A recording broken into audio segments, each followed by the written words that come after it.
शुरू अल्लाह के नाम से जो बड़ा मेहरबान निहायत ही रहम करने वाला है। अस्सलामु अलैकुम। कौन सी ऐसी चीज या अमल है जिसको थाम लिया जाए तो इंसान अल्लाह से दूर नहीं होता। जिंदगी में कुछ तलक वाकयात ऐसे भी आते हैं जिसमें इंसान सोचता है कि शायद मेरे साथ अल्लाह नहीं है, फिर कर्म हो जाता है और यकीन हो जाता है कि अल्लाह मेरे साथ है। सिरात मुस्तकीम मिलने के बाद कौन सी ऐसी चीज है जिसको अगर थाम लिया जाए तो इंसान अल्लाह से दूर नहीं होता। इस सवाल का जवाब देने से पहले एक बार अर्ज कर दूं कि एक साहिब थे। वो जब भी दोस्तों से मिलते तो हर वक्त जिंदगी के बारे में शिकायत करते।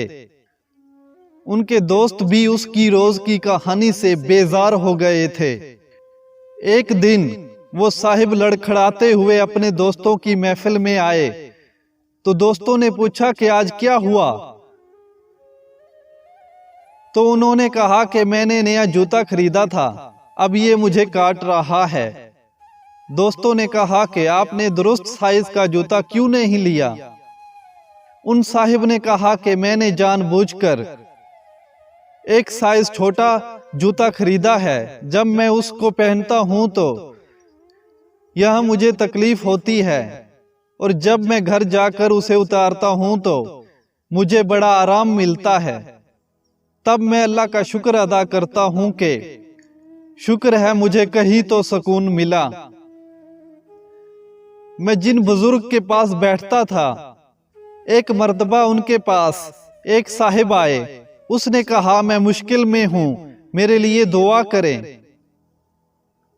मैंने देखा कि उन बुजुर्ग के चेहरे पर हल्की सी नागवारी आई है। मैंने उन साहिब को इशारा किया कि इस वक्त ना पूछें। वो साहिब शायद बहुत परेशान था। उन्होंने अपनी बात बुजुर्ग के सामने दोबारा दोहराई तो उनको कोई जवाब नहीं मिला। जब तीसरी बार उन्होंने कहा तो उन बुजुर्ग ने एक जवाब दिया जो जिंदगी के लिए एक सबक है। उन बुजुर्ग ने कहा, अच्छा वक्त गुजारने के लिए तुम थे और अब बुरा वक्त कोई और गुजारेगा। दर हकीकत होता यह है कि बाइज़ औक़ात इंसान अपनी जिंदगी के मुश्किल वक्त से गुजर रहा होता है और तमाम इंसानों की जिंदगी में ऐसा वक्त आता है जब मुश्किल वक्त आता है तो इंसान अगर ये याद रखे कि मेरे रब ने उस मुश्किल वक्त से पहले जो इतना अरसा आसानियां अता की थी तो ये मुश्किल वक्त भी गुजर जाएगा। मेरा ज़ाती तजर्बा और मुशाहदा भी है कि जिंदगी में जब मुश्किल वक्त आता है तो उसके बाद बहुत अरूज होता है। ये इसलिए होता है कि उस मुश्किल वक्त में हम बहुत दुआएं करते हैं तो उस वक्त ऐसा लगता है कि कोई दुआ और कोई वजीफा काम नहीं कर रहा। वो दुआएं इकट्ठी हो रही होती हैं तो उसके इनामात भी इकट्ठे ही मिलते हैं, इसलिए पहले से ज्यादा अरूज मिलता है। आप अयाज को तो जानते होंगे जो कि महमूद गंजवी के गुलाम थे और उनके लाडले भी थे। एक दफा महमूद ने दरबार में एक फल अयाज को दिया और दूसरा वजीर को दिया तो वजीर ने थोड़ा सा खाकर ये कहकर छोड़ दिया कि ये कड़वा है, लेकिन अयाज मजे लेकर खाता रहा।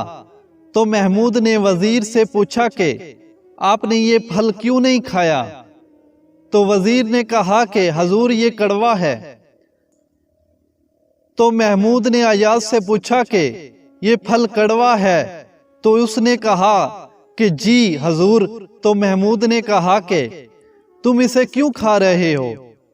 तो अयाज ने कहा कि हजूर आपने तमाम उम्र इतनी नेमतें खिलाई, क्या हुआ अगर आज फल कड़वा हो गया तो मैं इनकार कैसे करूं।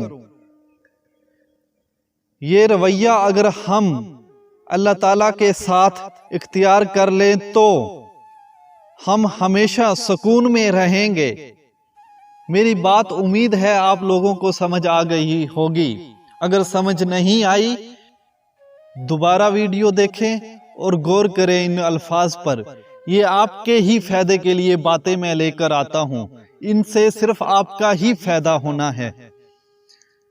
تو دوستو ملتے ہیں اگلی ویڈیو میں، تب تک کے لیے مجھے دے اجازت۔ ٹھہریں، میرے چینل کو سبسکرائب نہیں کیا تو سبسکرائب کر لیں، بیل آئیکن پر پریس کر لیں اور اس ویڈیو کو لائک بھی کر دیں۔ تو ملتے ہیں اگلی ویڈیو میں، تب تک کے لیے مجھے دے اجازت۔ اللہ حافظ۔